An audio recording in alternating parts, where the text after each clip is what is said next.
Welcome back to Check the Pulse. Today, as usual, I'm grateful and honored to actually have a friend of mine who I've known for quite a while now, just haven't seen him in a bit. But Mr. Sam Demma, welcome to the pod. Thanks so much for having me. I'm excited to be here. I'm excited to dive into this conversation. So for those that don't know you, do you want to give a little bit of backstory of like your journey, where you're at now, and then we'll dive into the conversation? Yeah, grew up in Pickering, Ontario. Come from a half Italian, half Greek family.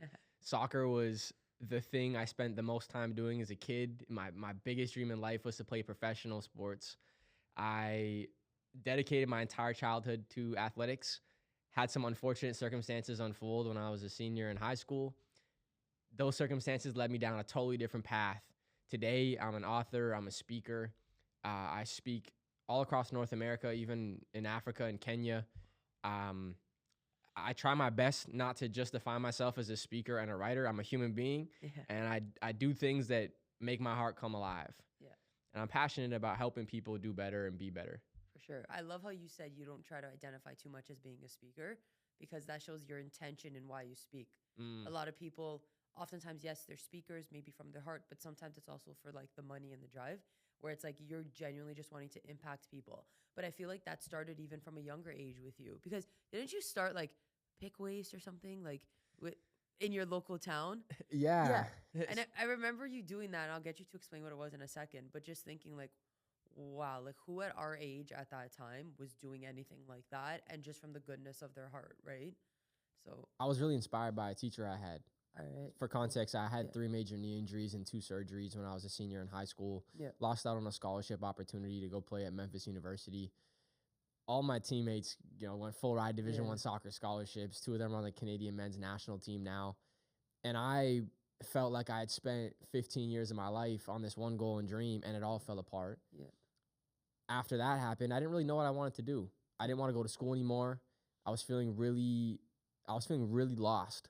Yeah. And I think there's a lot of young people who can resonate. For sure. Sometimes it feels like the people around them are moving so fast, and we feel sometimes a little bit behind.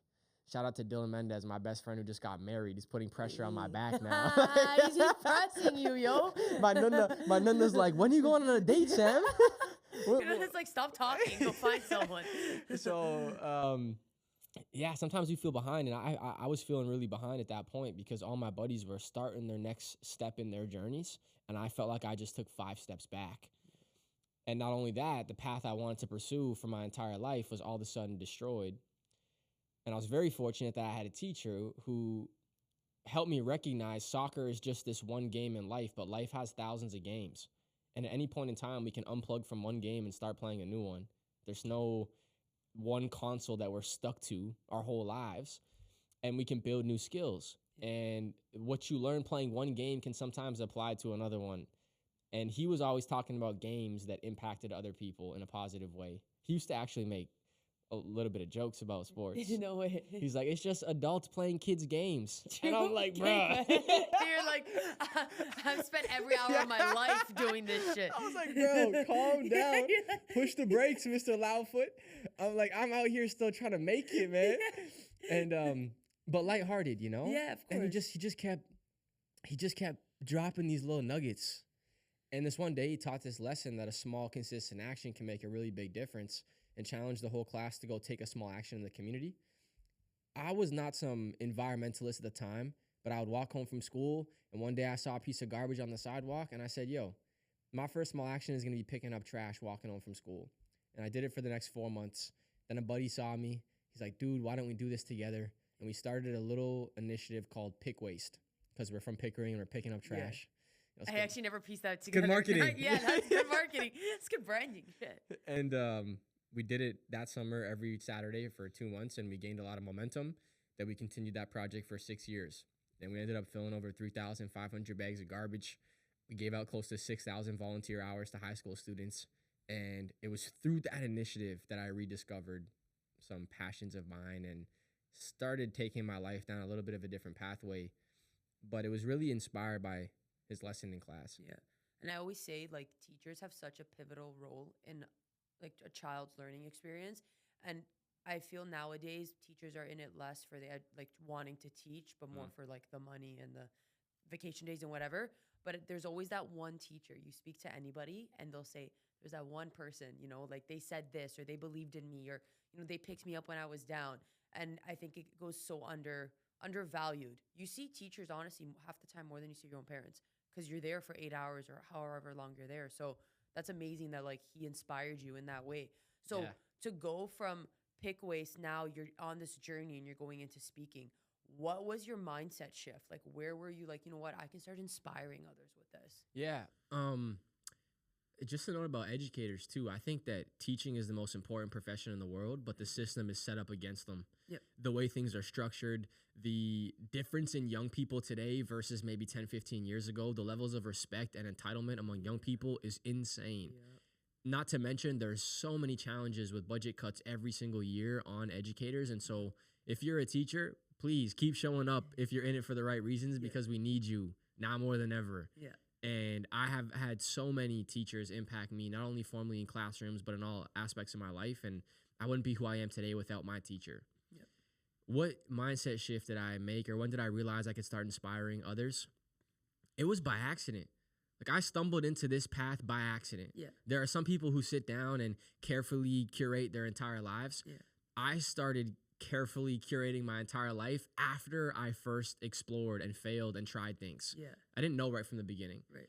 The reason I started speaking is because we needed volunteers. Right. So I asked my principal if I could have 2 minutes at the end of a high school assembly to share a volunteer opportunity with our students. Right. And I stood in front of the school. There's 800 people. I was sweating like crazy. I was so nervous. I did a 2-minute speech, and we got 60 students giving us email addresses to come join us to pick up trash. Right. And I looked at my buddy, and I was like, bro, 60 volunteers? Yeah. I'm like, if we speak in every high school in the board, we're going to have 1,000 kids showing up to help us pick up trash. Yeah. So I asked my principal if he would introduce me to the other principals. Yeah. And before I knew it, I'd done maybe 20, 30 voluntary speeches at local schools. They were all 2 to 5 minutes long, attached to their pre-existing assemblies, so it was easy for them to schedule. And at the end of one of them, a principal pulled me aside, and he was like, dude, we bring in programs, and they speak for like 30 to 60 minutes. And they usually fall asleep. They pull out their phones. Our kids talk to their neighbors. You only spoke for a few minutes. Kids were laughing. They were leaning in. They ran to you afterwards to have a conversation. It's like, can you please come back and speak for 30 minutes? And I was like, 30 minutes? What the heck am I going to say for 30 minutes? I could barely speak for 5. And I went home and I said yes. Yeah. Because I believe we never get offered an opportunity we're not supposed to. It's true. I believe that if we're offered an opportunity, it's because we have the ability to follow through on it. And saying yes, even when we're not certain about it, forces us to grow and evolve. And so many times I've said yes to things where I'm like, I don't know if I'm ready for this yet. But I then become the person who is ready for that opportunity. And a year from that moment, that same opportunity is now a daily standard. It's something that you become used to. And so I said yes, and I went home and I wrote a 30-minute thing, and I went back to the school and I delivered it, and it was terrible. And I choked on stage like Eminem halfway through the speech. And I finished, and he walked over and handed me $50. Wow. And I was like, $50 for 30 minutes? Yeah. I'm going to retire my family. Yeah, man. it's done. It's over. They told me minimum wage is like $16 an hour. I'm getting 50 for half? Like, it's over, you know? And he really encouraged me. Again, another caring adult in a school building that just said, man, there's something here for you. You should explore this. And I went home and I searched up youth speaker on Google, and I called everybody I could find. I was 18 at the time, 17, 18 years old. And I literally, a delusion. I just picked up the phone. Hey, my name's Sam. I want to do what you're doing. Can I ask you some questions? And I think so many times we stop ourselves from reaching out to the people who are doing the things we want to do because we create a story in our mind that they're not going to pick up the phone. They're not going to answer the email. They're not going to have time for us. If they genuinely built their career and they find another human being who's 5 years earlier in their career who wants to do the same thing, and they genuinely have passion in their hearts and they want to do it, most professionals will turn back around and help. That's a reality. If it's self-made, like if they got it themselves and they built it because they know what it takes, and if they see that drive in another human being, they're going to give you their time. So people gave me their time. They told me things to do. I went and did them as fast as I could, and then emailed the people back to let them know, like, hey, thanks for the call. This is what you told me to do. I did it. Here's what happened. What else should I do? And I built relationships with all those people, and it kind of just grew from there. That's very interesting because just my podcast with Matt too, we were talking about like, having mentors and reaching out to people that are doing better than you. And a lot of the times, like you said, you think they're not going to answer. Literally, it's just asking them. That's the simplest thing. Even reaching out to you, I'm like, he's so busy. He's everywhere. He's traveling. Maybe he won't have time, whatever. I was like, you know what? Screw it. I'm going to ask him. If he can, he can. But at least if you have that mindset, you like shot your shot. Yep. And I find there's now a few guests I've had that have like vouched for that, and they've all reached a certain success at different points in their life. And it's because they've just shot their shot. They asked the questions, and you listen, you're always going to get no. Yeah. Like that's a staple. You can't think, okay, everything's going to be a yes. But at least I'd say, like, even if you get one yes out of 10 no's, like that's still one yes. If you didn't ask, it'd be all no's, right? So I think that's amazing. And like now you're inspiring kids all over the world, basically. Do you have a dream place that you'd want to go speak to or in?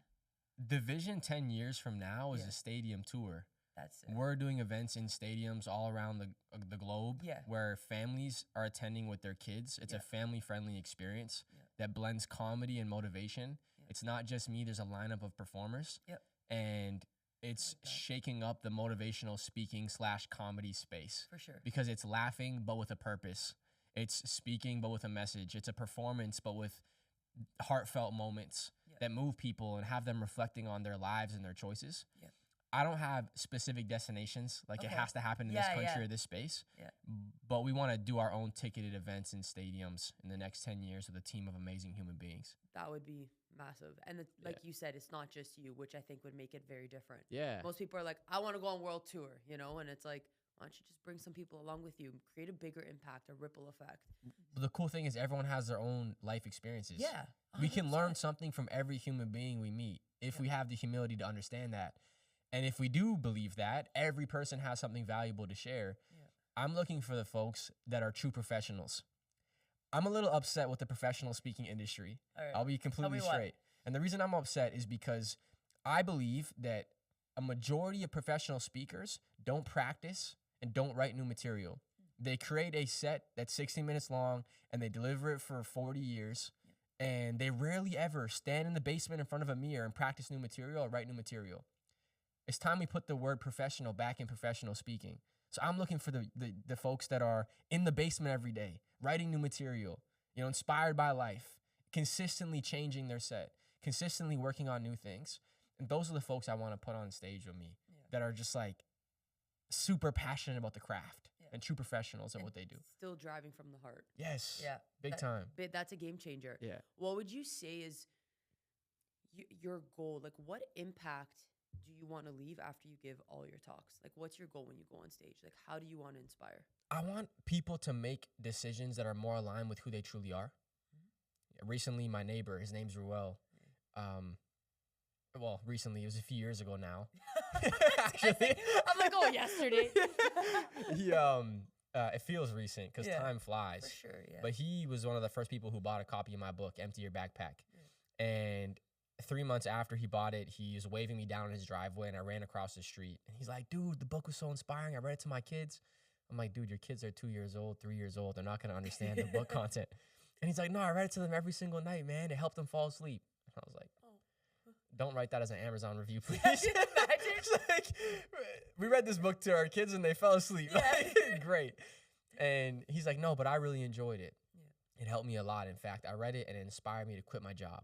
Wow. And I was like, write that as a review. I was like, don't tell your wife. I was like, I'm supposed to help motivate people. You're out here quitting. This is not right.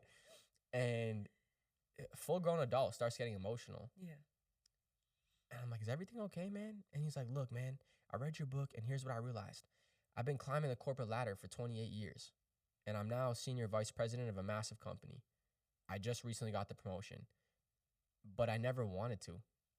It was my dad's dream for me to climb the corporate ladder. All I wanted to do since I was your age, since I was a little kid, was fix bicycles. And he goes and opens his garage door, and there's 60 bikes hanging on the wall. Dude, over the past 3 months I was gone on my speaking tour, started a bike shop out of his garage. And it's now one of the fastest growing bike shops in the country. And he does some of the highest quality of work. So there's professional BMX bike racers that are shipping them their bikes for him to fix. And I'm leaving his garage, and I'm like, dude, I'm inspired. Yeah. like what? Yeah. And he's like, Sam, I stopped playing for the points and I started playing for the love of the game. And that's the impact I want people to have leaving my events. Yeah. I want them to stop playing for the points. Playing for the points is when you make decisions based on your parents' expectations for you, based on society's expectations for you, when you're neglecting what's truly in your own heart. I want people to make decisions that not only benefit themselves and their future and are aligned with where they want to go, but also leave other people better than how they found them. I want to make sure that people are in touch with their humanity, not just thinking about themselves and their goals and their dreams, but understanding that what is on the other end of all these big dreams and goals anyway? And for me, it's like when I boil it down and keep asking the question why, it's because as human beings, we all want to feel significant. We all in our hearts want to say, my existence mattered. My actions mattered. I left a dent. I made an impact. I made an imprint. But we don't have to wait until we make 9 figures to feel like we're significant, because if you help a stranger, I promise you'll feel more significant than if you check a massive goal off your own bucket list and you have access to these people who have needs every single day. But instead of stopping, we walk by and focus on our own lives. And so I want people to play for the points, but also just get back in touch with our humanity. When you recognize a need, you take a moment to fill it. I find it fascinating that the first few phrases we learn in any language are hello and thank you. True. Because serving others is ingrained in our humanity. But somewhere along the line, we stopped and we just started focusing on ourselves. Yeah. Wow. Yeah, no, that's massive. That's I think you just inspired me. I'm like, what do I even say to that? No, but it's true though. And like I was even saying on my podcast literally yesterday, I'm like, as human beings, you're born an innocent child. Yeah. You're born out of love. You're meant to give love. You're meant to respect each other.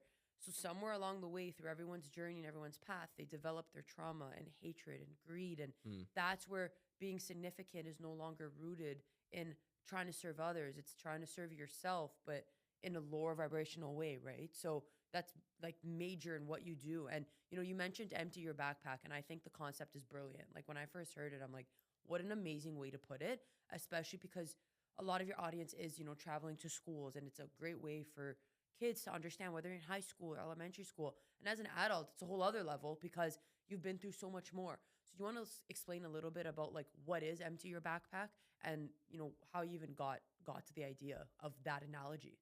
Your life is a reflection of your mind. Right. Everything you experience externally is a reflection of what's going on inside. How do you teach a young person the value of their thoughts?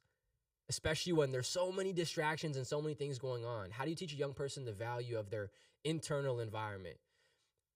And the reason that question came to mind for me is because during the pandemic, I was hosting Instagram live calls to give young people a safe space to be themselves. And this young man joins the call who I'd never spoken to before, tells me that his biggest goal in life is to have 50,000 TikTok followers. By the way, if you're not subscribed to this show already, now is your sign to go and do it, okay? It matters. Thank you. But this young guy didn't have a podcast. He wasn't trying to grow a public brand. So I asked him, like, why do you want 50,000 social media followers? He tells me if he had 50,000 followers, kids at school would stop bullying him.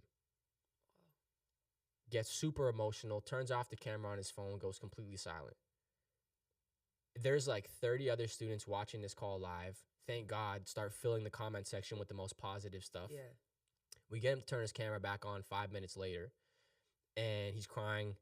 We give him so much positive reinforcement. We connect him with guidance counselors at school. We even sent him some merchandise and a book in the mail as a thank you and a feel better gift. Yeah. And I was just beside myself after that conversation thinking, how long has this young man been defining his self-worth, his internal environment and thoughts based on other people's words and opinions about him? Yeah. And how has that stopped him from being who he truly is? And when I thought about it, I thought about my own internal environment and how I've let other people's thoughts and words dictate how I feel about myself. And I thought there's probably millions of people who are allowing their mind and their internal environment to change what they're doing every day and not being true to themselves.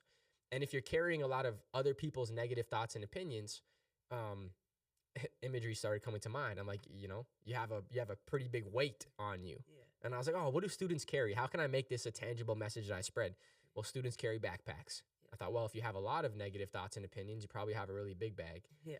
And so at the time, I was writing a book of poetry. It was called Dear High School Me. Ooh. It's not finished yet. I'm going to release it at some point. But Right.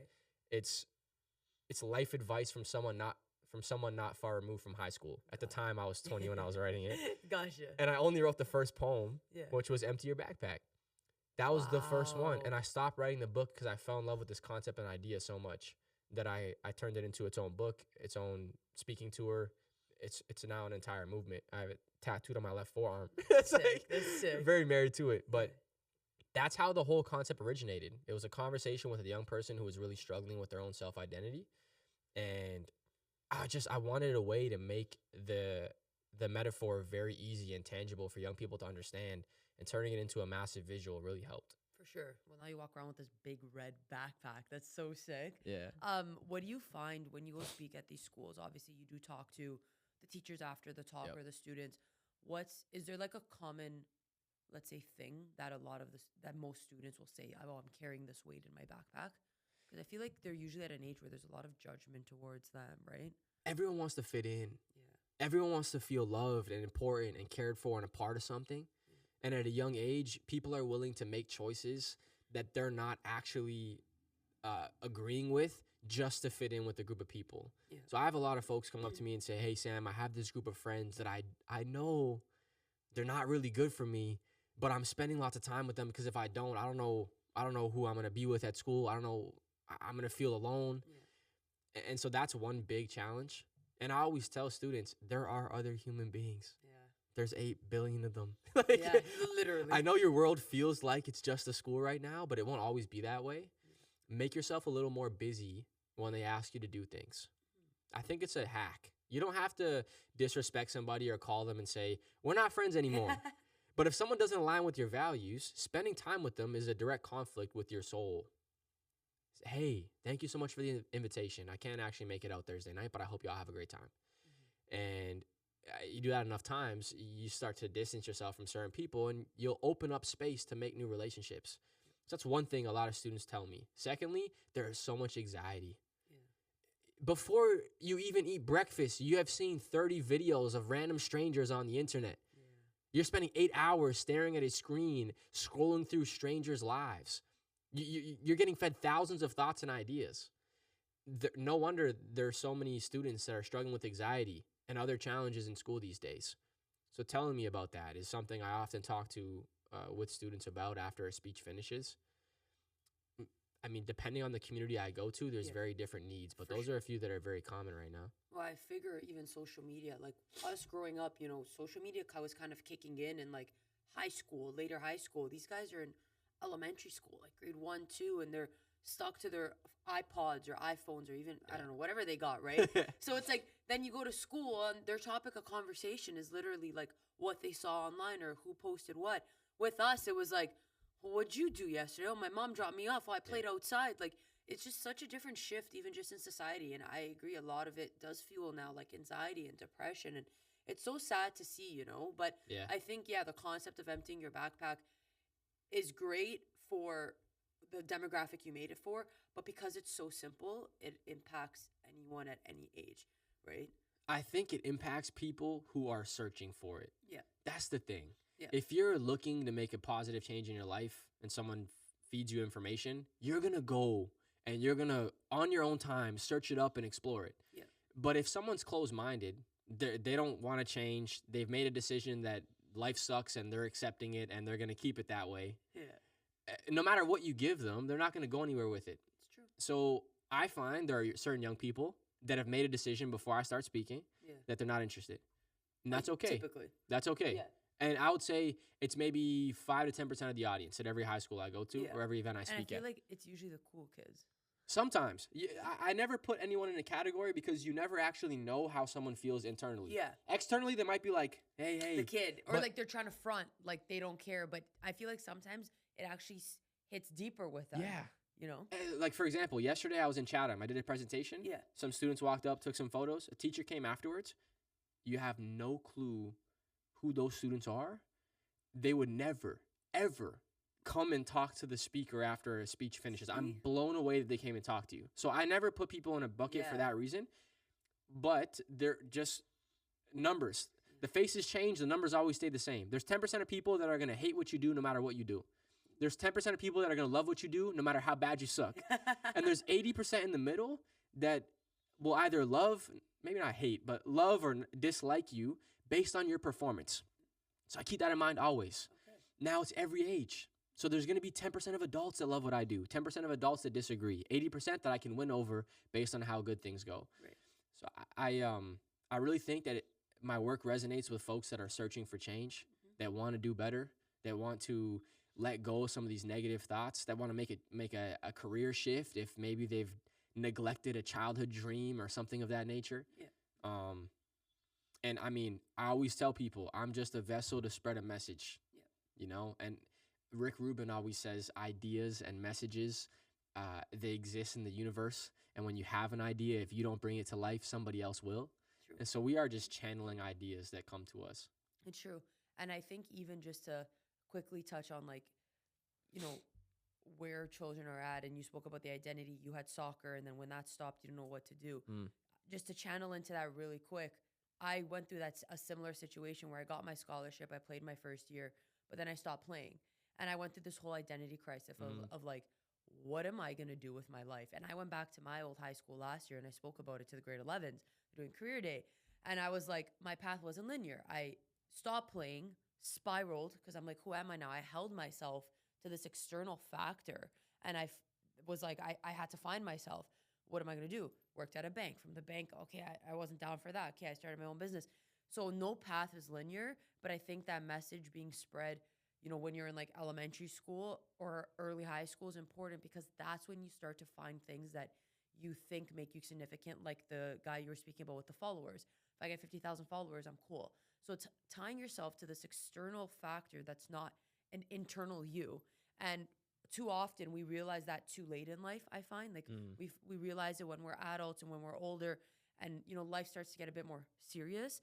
But you spreading that message when they're younger, I think really impacts people. And along the lines of like, if you're searching for it, it'll come to you.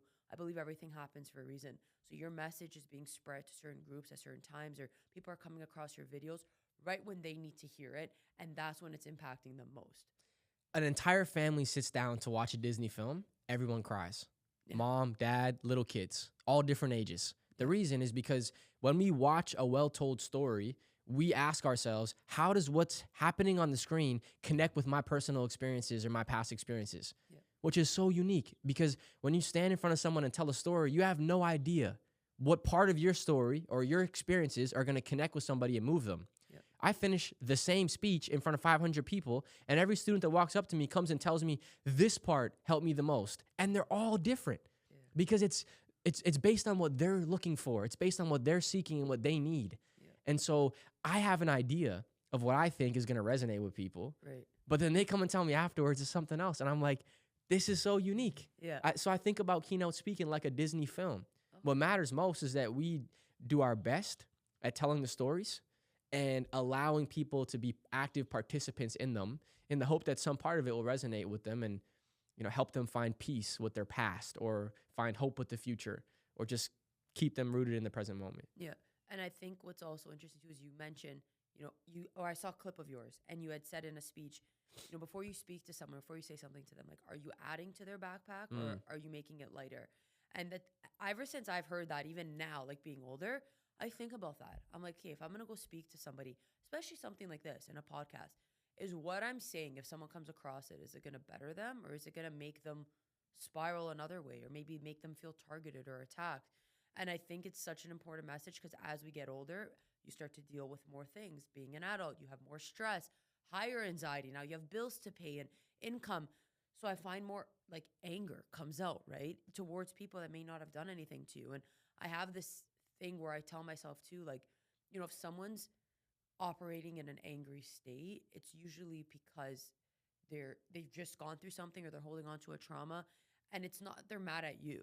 That's just a projection of what they're going through. So think about, before you try to snap back, like, just have a second of like, whoa, okay, what did they go through today, before I come and like road rage, you know, start flipping you off, like You don't know. Yeah. And all of us in this life are just like moving along our own journey. You know, the guy beside you could be driving to a funeral. You don't know. The guy beside you could have just lost his job in a car. Like, you have no idea.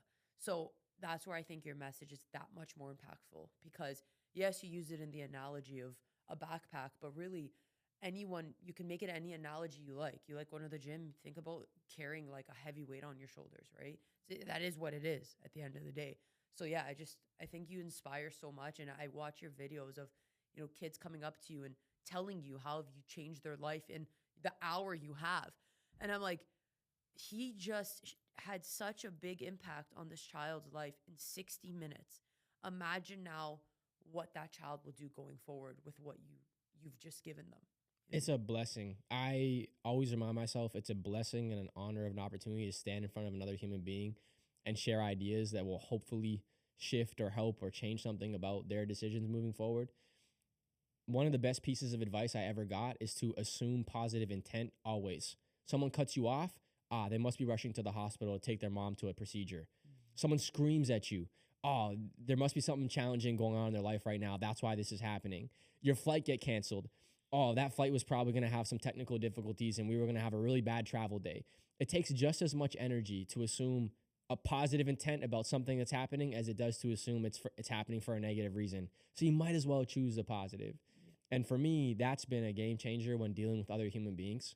Someone shows up late to a meeting. Yeah. Something's going on in their life. It's okay. Yeah. You know, don't scream and flip at them. Something else that's been a game changer for me is not judging anything anybody else does, because when you judge somebody, you are giving yourself a list of criteria that you have to follow. Yeah. So if you go, oh, wow, that person's so loud, like they're so outrageously, loud and they're talking to everybody in the room, like that's so weird. You're telling your brain it's not okay for you to talk to everybody in the room. You're telling your brain it's not okay to be loud and be fun. And so you kind of like are shrinking yourself every time you judge somebody.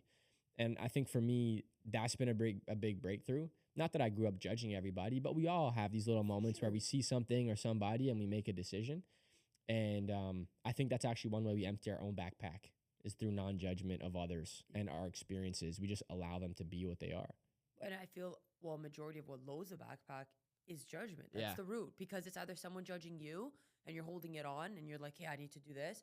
Or like you said, you're low-key judging someone else, but now that's creating some standard in your head of what you're not doing. Yeah. And that's even just online. Yep. Back in the day, judgment really just came from in-person, confrontation when you saw someone. Now you go online, this person had a kid, this person's married, this person bought a Ferrari and they're my age and, and I don't know what I'm doing with my life. So judgment, I think, now more than ever is a root cause of, mental health in general, for sure. Question for you though, and if you don't want to answer, you don't have to. Yeah. Have you ever been bullied growing up? You know what? Thanks to athletics, I didn't have too much, bullying situations. Yeah. I had some older cousins that would bully me at family functions. Yeah. Those are the worst too. Just like, fun bullying. Yeah. But not serious bullying in the sense of it's happening repetitively at school. It's been talked about, but it's not changing. Yeah. There's physical and verbal abuse. Like, I think the word bullying also gets overused. Okay. I think these days someone says a comment and we're being bullied. And it's like, no, what they said wasn't okay. But bullying in and of itself creates an entire scenario. It also reinforces that someone is a bully and someone is a victim. And it's not good for kids, because you're now putting young people in a box and saying you're a bully and you're a victim. And if a kid gets called a bully enough times, they're going to start to believe that's who they are. Yeah. And a kid gets called a victim enough times, they're going to start believing that they're a sheep and that's who they are. Yeah. And so it's students making bad decisions. It becomes bullying again when it happens repetitively, and there's a whole book about it. It's called No Such Thing as a Bully. And her name's Kelly. She's a friend of mine, and it's just a beautiful philosophy. I think every school administrator should read this book. It's awesome. Me, I didn't get bullied in the typical sense. Right. Though I had people that didn't believe in what I was doing and where I was going. I had an uncle at a family function come and tell my dad, tell your son to stop wasting his life and go back to school. Like, I made a decision to drop out of university, and, European family, it's not really like it's automatic failure. Yeah, it's not the right choice, And so, had a bad experience with my last soccer coach, like things like that. But in school, thanks to athletics, people respected the athletes. I feel that. So I kind of just did my thing, and I was respected, and I didn't have like a massive group of friends, but I was well liked, and I just kind of flew under the radar. Yeah. And, you know, I find too now, like when I look at people I grew up with that maybe got bullied in elementary school, like I remember them and feeling bad for them, whatever. And now they're so successful. And I'm like, dude, we're so young and we're judging others based off what? Like, we're just kids. Yeah. You don't know anyone's potential at that age. Like, they're doing massive things now, like changing the world in their own way. And I'm like, shit, good for you. Like, you know, like you went through hell and I saw it, and it's like you're here now. So even just you being that face in these talks and your talks are very animated, you're very involved with the crowd, and you're young. And I think that makes a big difference. Like, I remember when we would go to school talks, like, what is this older person that's almost like your parents who you already don't want to listen to? And it's just standing there like, okay, so today we're going to talk about, like, you're out here like dancing, making yourself look funny. Like, they respect that right away, you know, and that I think will really differentiate you even going forward, because people will listen to someone who they feel is enacting what they're speaking about. And you do that. You go on the stage, you're not scared to make yourself look silly. You're not trying to be perfect. And that's where I think the resonance comes in with your crowd. I always tell students too, and all human beings, you never know how somebody can open a door for you. You know the phrase, when one door closes, another door opens? Yeah. People tell it to people when they're going through a challenging situation. Yeah. Don't worry, another door is going to open for you. What they forget is that what they forget to tell you is that there's another human being opening the new door for you. It almost never opens by itself. Every speech I've ever booked was because someone booked me and hired me. True. You know, every podcast you've hosted is because there's a guest and there's people setting up cameras. Like, all of our opportunities usually involve in some way, shape, or form other human beings. Even if you hosted your own show in your own house, you still need a viewer. Yeah. Or else there's no podcast. Yeah. So there's always another human involved. And so judging somebody else and not treating other people with love, kindness, and respect, it's not only the wrong choice to make because you're harming another human being, it's probably also holding you back. Yeah. Like, there's so many experiences in my life where just by operating from a place of love and compassion has opened doors for me that I could never open by myself. For sure. I was recently at the airport flying to New Jersey, fully packed restaurant. I got the last table. 5 minutes later, a gentleman walks to the front counter, asks for a place to eat. Lady says, sorry, we're at full capacity. Me being the weirdo I am, there's one chair open at my table. There's 2 chairs. I was like, man, there's a space right here. No way. Guy runs in. Must have been starving because he didn't even ask. Yeah. Grabs his seat. We start talking. He begins asking me about what I do. I was telling him about some of our speaking tours. We would drive across the country in my grandma's minivan. It was like, he was laughing. And he gets up before he's leaving. He's like, hey, my name is James Ware. The last name's W-A-R-E. I'm the vice president of sales at Enterprise Rental Car. Wow. If you ever need a car in the future for a tour, we'd love to sponsor it for you. Just give me a phone call. Was I looking for a sponsorship deal for a rental car? Nah, I just offered this stranger a seat at my table. And I believe that and kindness can't be a strategy. Like, I don't want people to mistake in this, because if you start saying, I'm going to be a good human being because it's going to open doors for me, people are going to see right through it. It's going to have the opposite impact. But if you just make the decision, being a good, genuine, kind-hearted person is the right choice to make, beautiful things will start unfolding in your life. That's crazy. Yeah. But that's also like everyone walks into your life for a reason, right? Yeah. And like I was saying before, like, we're meant to operate in those higher vibrational states: compassion, love, giving, serving others. Like, so good things are bound to be energetically attracted to you when that is what you are putting out. Yeah. Right? So yeah, huge. And I know after Empty Your Backpack, now you're working on taco? Eating tacos? No, I'm kidding. But dive into that a little bit, because even I'm trying to understand it more. I heard you mention it a few times. One of my close friends is a guy named Andrew, and during the pandemic, he was struggling a little bit. I called him up, and he told me he was still lying in bed, and it was 2:00 in the afternoon. You ever had one of those days? And you're like, literally, you feel glued to your bed. You just want to pull the sheets over your face and do nothing. Yeah, literally. And then you watch this podcast and it changes your life, and you get up and go to the gym and you start doing things. This is your sign up. I just ended that phone call with him, and I knew what it felt like to not want to do anything, and I recognized that it's not a good mental state to be in. and I wanted to do something to make him feel better. So I went on his social media and I came across a post that said, "My vote for dinner tonight is #tacos." And it was from 2 years earlier. Yeah. And I thought, he must love eating tacos. What would happen if I surprised him with his favorite food tonight? So I went on Uber Eats. I found this taco dinner for 2. I punched in his home address. You know how you can watch the car drive down all the streets? Literally staring at my phone 20 minutes, watching this Uber take every turn. Finally get the notification. The tacos have been delivered. Less than a minute, I get a FaceTime call from Andrew, sitting on a bar stool in front of his kitchen countertop, box of tacos open behind him, bawling. Wow. And he's like, "Dude, these tacos changed our life." And I'm like, "It's a cardboard box with 2 tacos. Relax." You know? You're like, yeah, calm down. And he's like, "Nah, you don't get it. Like, you didn't realize me and my wife had to shut down our business recently. We had to lay off our employees. We don't know how we're going to financially like make all these things work right now. So maybe for you, it's just 2 tacos in a box. But for us, this was actually a little moment of hope that we're going to remember for the rest of our lives." And I start crying. Yeah. We're both Like, we're both ugly crying. And I go to sleep, and the next day I wake up, 500 text messages from Andrew of 500 individual taco emojis. wow. Next 12 months, every time we had a phone call, at some point he'd be like, "Hey man, do you remember that one time?" I'm like, "Dude, shut up." It's done. It's done, bro. it happened. We talked about it, please. Yeah. That year on my birthday, he calls me. He's like, "Man, I got a surprise for you." You could probably guess what it was. Yeah. I sprint to my front door, pop it open. There's nothing there. I'm like, "Dude, you're a liar." Yeah. He's like, "No, check your email." And I open it, and there's a logo of a bright yellow smiling taco. And above it, it says, "Be someone's taco." And the whole concept is recognize a need and fill it. Be whatever someone needs you to be. You see a homeless person that's hungry. Hey, do you need some food? If you're in a position to fill the need, go ahead and fill it. That's what it means to be someone's taco. Someone at school is crying. Don't just walk past them in the hallway. They obviously need something. Hey, can I help you? Is everything okay? It blows my mind how many times we avoid people that are going through emotional scenarios because it's uncomfortable or a little bit awkward, or we don't know who they are. I was sitting on a plane recently. The lady next to me started bawling her eyes out. And the whole plane around me is just like sitting there like nothing's happening.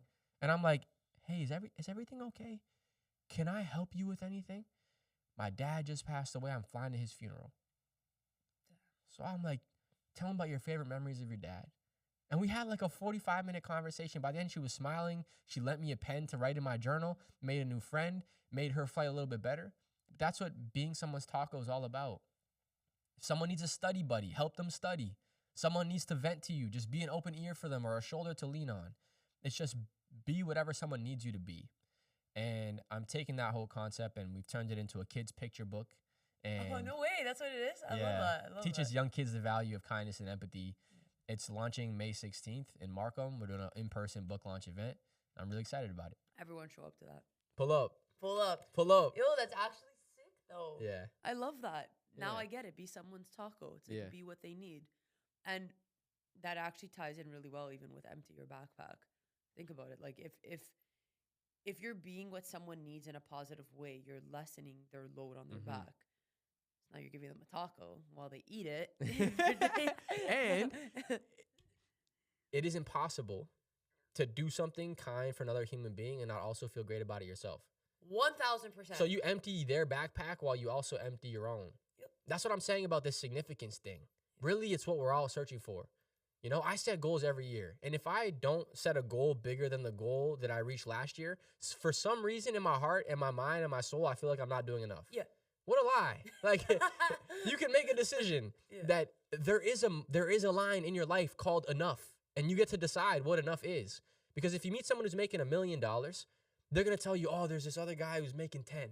And you meet someone making 10, he's like, "Oh, there's somebody else who's making 100 million. And then you meet someone making 100 million, he's like, "Oh, well, what if I can make 1 billion?"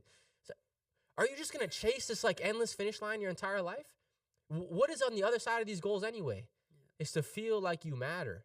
It's to feel like, at least for me, it's to feel significant. And maybe it's a different experience for others, but when I dive deep into like what is actually behind some of the goals, yes, I want to be the best I can be in my career and my craft, but even under that, it's because I want to feel like my existence mattered.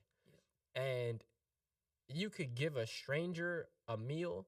You could buy a stranger an Uber to get to their sister's house who got lost on the side of the street, which happened recently to me. No way. And I felt more significant than when I crossed off any of my big goals. For sure. And so being someone's taco, it doesn't only empty their backpack, it also helps you empty your own. But it's also like, you notice how the energy you put out, you're always in these situations where you're giving and Yeah, helping others. yeah. But it's because like that's the way you move, right? Yeah. And you just keep feeling better and better because you're helping more and more people. And that's outside of you speaking. That's literally just in everyday life. And I think sometimes people think that like, well, I can only help people through my profession. And if my profession doesn't serve, then what I can't serve. When it's like, no, you can serve in all those examples you just gave, right? So yeah, no, that's really interesting. Like you sent someone an Uber. So the other day, I was really overwhelmed. I have all these goals that I'm trying to bring to life at the same time. Yeah. We just hired some new team members. We got our first office space. We're launching a book. We're redoing our website. We're doing a new demo reel. I got a car. Like all this stuff happening in the same 2 months. Yeah. My brain is exploding. Yeah. There's so many things going on. It's also the busiest 2 to 3 months of the academic school year for speaking engagements. Okay. So I'm literally on 2 flights at least every single week for the next couple of weeks. Yeah. Well, the whole 2 months, April and May. When I get really overwhelmed, I go for a jog. Right. 2 minutes into my jog, there's a stranger on the side of the road waving me down, old guy. Yeah. I run over, take out my headphones. Hey, man, is everything okay? And he's like, 17 Crescent. 17 Crescent. 17 Crescent. I'm like, you're looking for a house? Yeah. He's like, 17. I'm like, this guy might be on something. Like, I don't know what's going on here. What's 17 Crescent? Yeah. I'm like, there's a sign here that says Crescent. Are you looking for a house? And he just, Polish, 17 Crescent. He didn't speak English. Guy spoke Polish. After 5 minutes, he pulls out a sticky note from his back pocket with the exact address on it. And I'm like, bro, I've been here for 5 minutes. You could just And then I love journaling. I reflected on it that night. I'm like, why did this guy wait 5 minutes to give me the address, And I came up with my own hypothesis. I believe that one of the greatest rewards we get in life is serving other human beings, because there's no other thing we could do that will give us this feeling of significance in our heart. And the universe, God, whatever you want to call it, knows this. And so sometimes it's a little difficult to do good because the reward we get is so important. You can't just get it for free. You have to have some challenge. Yeah. It's an important prize, And so after 5 minutes, he pulls it out, and I search it up, and it's a 30-minute walk or a 4-minute drive. And he had 2 bags of groceries and a backpack full of Polish sausages. And I found out he was trying to get to his sister's house. And so I purchased the Uber. It was like $4 or something. Yeah. He had no idea what was going on until the car rolled up. And I was like, entree. Get in. And he started understanding. And he's like, take it. And he's like, starts trying to give me his groceries. And I'm like, no, I'm good. Like, I don't need your groceries. And he gets in the car and he rolls down the window and he's waving and didn't speak English. You know what he knew how to say? Thank you. Basic. Yeah, it's ingrained in our humanity. We're supposed to serve other people, It's true. And so we learn how to say thank you. And he left, and I thought about it. I was like, ooh, look at me. I'm helping people. Oh, it's so great. I didn't give him a gift. He gave me a gift. He gave me an opportunity to feel significant. He gave me an opportunity to feel like my words and my actions mattered. Yeah. In a moment when I was so overwhelmed by my own crap, this little tiny moment centered me and brought me back to life, Yeah. And I think that those moments are everywhere all the time.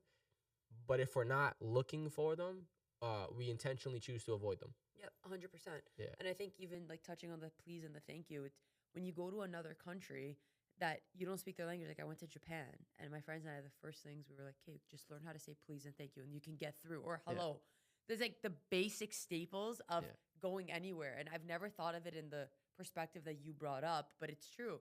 It comes down to serving. So that's huge. Also, that guy was probably on cloud 9 when he got to his sisters, like that you sent him that Uber.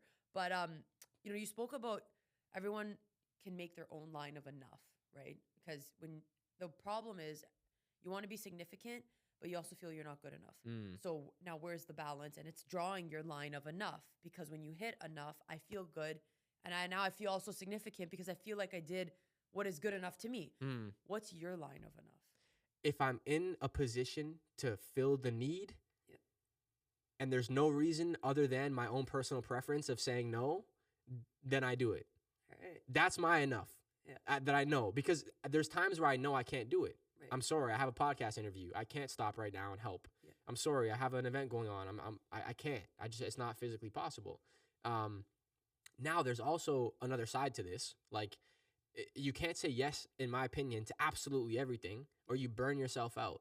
And so for me, if it's a professional aspiration or someone's like asking me to do things that I genuinely don't want to do, I'm more than happy saying no. Yeah. But if I meet a random person that needs help in some capacity and I'm in a position and available to help, for me, I say yes. And that for me is enough. And if I have a few of those moments every single week, I'm really happy with my life. Yeah. And I feel really good about myself, and I feel good about my work. And it's funny because people are like, dude, you're doing these big things. You just spoke in a stadium. Like, oh, this is all stuff so crazy. I'm like, yeah, but Ted, the guy who I got his Uber to his sister's house, that brings me more joy and fulfillment than standing on that stage did. Yeah. And I love my work. Don't get me wrong. Like, I love it. Yeah. And I'm going to keep doing it. It's my passion. But those moments weren't planned. It's like somebody else put that human being on the sidewalk in that moment to give you an opportunity to discover more of yourself by helping them. And I just think that there's so many things to learn from those experiences. I mean, here I am talking about it because it obviously had a big impact on me, you know? Well, it touched your soul on a deeper level, right? Yeah. And you mentioned you journal, so you reflect. A lot. So it's not only like you do these actions and you serve and you move on with your day. Like, I imagine you go deep into, okay, why that happened. Like, Yeah. How did it touch me on a deeper level? Yeah. What would you say it was like the greatest moment in the sense of you serving that impacted you the deepest that you've been through? That's a really good question. I think there's different things we've done that have had different impacts on me. Okay. One of the experiences that touched my heart the most was a fundraiser we did in Kenya. Oh, wow. So we were in Kenya doing a volunteer speaking tour for 20-ish school communities. It was in the summertime, this past summer. And we visited one school and we were supposed to walk the entire campus. And right when we drove into the parking lot, I saw a bunch of kids playing soccer. You jumped in that for sure. I was like, sir, I know we're supposed to do a school tour, but do you mind if I go play soccer with the kids? Yeah. He's like, of course. And they call me Mzungu, which means white man. Okay. They don't see a lot of Caucasian people in Kenya. So the term technically means foreigner or tourist. Yeah. But these days it just means white person. Yeah. And so they're like, Mzungu, Mzungu. And I took my shoes off, my socks off, around the field, and everyone thought I was going to be trash at soccer. Yeah. They have a perception, like, you know, Mzungu not good at sports. Yeah. Mzungu's not having it. So 3 minutes into the game, everyone realized, oh, wow, this guy plays. And so before you knew it, the whole school was around the edges of the soccer field. Like, I'm talking 1,000 kids around this pitch, okay? And we're playing 30, 60, 90 minutes. Game finishes, laughing. People are emotional, or we're playing, we're juggling, all this kind of stuff. And we're walking back to the car, and this kid named Peter, who was on my team, runs up to me. And he's like, oh, so great to meet you, man. Like, this is so cool. Soccer is my entire life. Like, I don't have the best living conditions. I don't do the best in school. All my achievements come from this sport. It's my life. It's everything to me. But I can't afford cleats. Can you please buy me a pair of soccer shoes? And I was like, dude, what size are you? What do you like? Of course, I'd love to give you a pair of shoes. We get in the car. We start driving back to our hotel. And, excuse me. Bless you. I was thinking about it. No one had shoes on. Everyone was barefoot, the whole team. And so this thought just crossed my mind. I'm like, wouldn't it be really cool if we could get the whole team soccer shoes? Yeah. You know, recognize a need, try to fill it. We go back to the hotel. I believe that storytelling is one of the best ways to get people involved in a movement or a mission. And so the story I just told you is what we told on video. And we posted it on a GoFundMe campaign and did a nice write-up to fundraise $3,000. We thought with $3,000, we can get all 30 athletes a new pair of shoes, soccer ball, and a new kit, which in Canada you could not do. Like, that's a lot of money. Yeah. But in Kenya, you could. So you launched the GoFundMe. An hour and 30 minutes in, $3,000. Wow. And like, people were still like donating. And we're like, okay, maybe we should do some more stuff. So we put out a poll saying, would you like us to fundraise some more and do some more good stuff? And we did. And we ended up staying up till 4 a.m. on Instagram Live doing 20 push-ups for every $50 donated. I love that. And then we had a big entrepreneur named Dan Martell donate 5,000. He's massive. Yeah, he's my business coach. No way. Yeah. That's so sick. Yeah. That is so sick. So we raised $13,000 overnight, and we ended up sending 6 kids to school from very small rural villages. We ended up surprising a couple people on the side of the street selling corn. We donated to a charity in Toronto that does really good work with young people. So we ended up using the funds in a really unique way. But that experience for me was one that really touched my heart when I think about, serving and service opportunities that have happened in my life in the past. For sure. And I think what was really cool about that is it involved like a greater community. Yeah. So it stemmed from you, and let's say you captained it. Sure. But so many other people saw the need and filled it with you. We also had a team of 4 that were in Kenya. So it was me and 3 friends that were traveling together. Gotcha. So, we were all in a hotel room. It wasn't just me. Dreaming this up and creating everything. But that's still cool, though. It went beyond. So even if you 4 led the initiative, it went so much further. Like people, you said something earlier about when people watch something or listen to something, it's almost like a Disney film. You cry because you relate it to you. So your storytelling was so impactful that it hit people in the heart so much that they wanted to give back. They wanted to fill that need. You didn't force anybody. You didn't tell, you got to donate. It was simply just telling a story. And that just goes to show how, as humans, we, like I keep saying, we are meant to be acting out of love. Because no matter what anyone's going through, if you tell them a story that hits them hard enough, they will feel. I don't care if you're a guy, I don't care if you're a girl, I don't care if you're not emotional, you're this, you're that. You can't control what your heart feels. You hear something, sometimes you'll just be like, oh my God, I'm starting to cry. Why am I crying? Right? Yeah. And that's how you're like, okay, this is like a serious moment. So that's like beautiful that you guys did that, especially being a soccer player. Like it hit home just, for me. Yeah. That's just like, damn, Yeah. So I'd say final question to kind of wrap things up here. What's one piece of advice you'd give to your 16-year-old self? I think I would tell my 16-year-old self that there's no timeline. There's set times in society that people finish things by. They finish school at a certain age. Typically, they finish university at a certain age. People like to get married at a certain age, have a full-time job at a certain age, get their first car near a certain age. All these things that we put on ourselves. And I would say, look, bro, you don't have to follow the timeline everybody else is on. There is no timeline. Time is created by us as human beings. Forget about all these milestones and these things that you think you have to do by a certain age, and just follow the thing that you enjoy doing the most. All the other pieces will fall into place when they're supposed to. I like that. I've never heard that one before. I like that. That's really good, because we were talking about not being on a straight path. Timeline is all part of that. It's the pressure of you thinking you need to get things done by a certain time. Yeah, there's not only a time. There's not only like a linear path. There's like timestamps on it. Yeah, and it's okay, so you're supposed to get things at certain ages, and it's like, no, you're not. What is age? No, what is What is age? We created all this. Yeah, this is all our life is a reflection of internal time, age. All these things are created. Yep. We are always growing and evolving and learning and changing, and if we just follow those nudges instead of this thing that we've created, such as timelines and stuff, life's a lot more fun. Yep. Well, it's because more enjoyable. And you also are giving yourself more credit because you feel like you're doing things for you, not on someone else's timeline. Well, thank you for coming out. I'm sure whoever watches this will be inspired by everything you said. Super, super impactful. Keep doing what you're doing. I know you're changing people's lives every single day in any way, shape, or form.